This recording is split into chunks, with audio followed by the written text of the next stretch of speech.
సభ్యుల దీవెనల మధ్య జాతీయ కాంగ్రెస్ పార్టీ అసెంబ్లీ అభ్యర్థిగా నామినేషన్ వేసిన గోకుల కృష్ణారెడ్డి తనకు ఎంతో గొప్ప దినమని, ఒక నేషనల్ కాంగ్రెస్ పార్టీ నుంచి అసెంబ్లీకి పోటీ చేయడం గర్వంగా ఉందని నంద్యాల కాంగ్రెస్ పార్టీ ఎమ్మెల్యే అభ్యర్థి కృష్ణారెడ్డి తెలిపారు. ఈ సందర్భంగా నామినేషన్ వేసేందుకు తన నివాసం గ్రామమైన భీమవరం నుంచి బయలుదేరారు. కుటుంబ సభ్యులు ప్రత్యేకంగా విజయం సిద్ధించాలని కోరుతూ ఆశీర్వదించారు. సాదాసీదాగా ఎలాంటి ఆర్భాటం లేకుండా గోకుల కృష్ణారెడ్డి నామినేషన్ వేసే ముందు తనకిష్టమైన ఆంజనేయ స్వామి దేవాలయం మహానందీశ్వర ఆలయంలో ప్రత్యేక పూజలు నిర్వహించి వేద పండితుల ఆశీర్వాదాలు పొందారు. అనంతరం నంద్యాల జిల్లా ఎంఆర్ఓ కార్యాలయ ప్రాంగణంలో అసెంబ్లీ ఎన్నికల కోసం సంబంధించిన రిటర్నింగ్ అధికారి రాహుల్ కుమార్ రెడ్డికి కాంగ్రెస్ పార్టీ ఎమ్మెల్యే అభ్యర్థిగా నామినేషన్ పత్రాలు సమర్పించారు.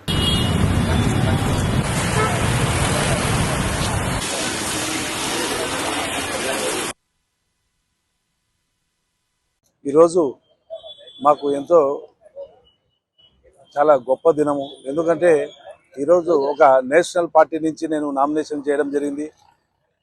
నా జీవితంలో ఇది మొట్టమొదటిసారి నేను అసెంబ్లీ కంటెస్ట్ చేయడం, దట్టు ఒక నేషనల్ పార్టీ నుంచి కంటెస్ట్ చేయడము ఎంతో గొప్పగా నాకు ఉన్నది. ఎందుకంటే national party plus Congress party మాకు ఇష్టమైనది, మేము పుట్టి పెరిగినది, మా కుటుంబీకులందరూ కూడా ఆ పార్టీలో ఎందరో పెద్ద పెద్ద పదవులు చేశారు. ఆ పార్టీ కోసం మేము చిన్నప్పటి నుంచి కూడా కష్టపడిన పార్టీ.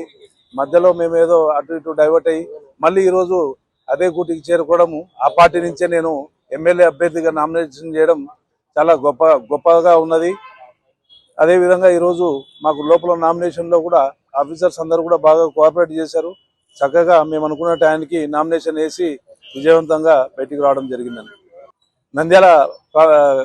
నంద్యాల కాన్స్టిట్యున్సీ ప్రజలు, ఓటర్లందరూ కూడా పేరు పేరున మీ అందరూ కూడా నమస్కారాలు తెలియజేసుకుంటూ, మీ అందరూ కూడా ఒకసారి నేషనల్ కాంగ్రెస్ పార్టీ సైడ్ చూడండి. నేషనల్ పార్టీ అంటే ఎప్పటికైనా నేషనల్ పార్టీ ఏదైనా సాధించగలుగుతుంది, ఏదైనా చేయగలుగుతుంది. మీరందరూ కూడా ఓటేసే ముందు ఒకసారి మీరందరూ కూర్చొని ఖచ్చితంగా దాని గురించి ఆలోచన చేసి ఆలోచనతో ఓటేయమని నంద్యాల ప్రాంత ప్రజలను కోరుకుంటున్నాను.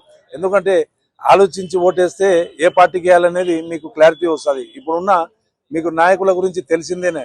ఇప్పుడు నాయకులు ఎంతసేపు ఉన్నా డబ్బు డబ్బు డబ్బు డబ్బు ప్రభావితం. డబ్బుతో మనం అమ్ముడుపోతామా అనేది ఒకటి మీ గుండెల మీద చేతులు వేసుకొని ఓటేసే రోజు ఖచ్చితంగా కూడా మీ ఆత్మ ఏది చెప్తే దానికి ఓటు వేయాల్సిందిగా నంద్యాల ప్రాంత ప్రజలందరినీ కూడా కోరుకుంటున్నాను. మరిన్ని అప్డేట్స్ కోసం మా ఛానల్ని సబ్స్క్రైబ్ చేయండి.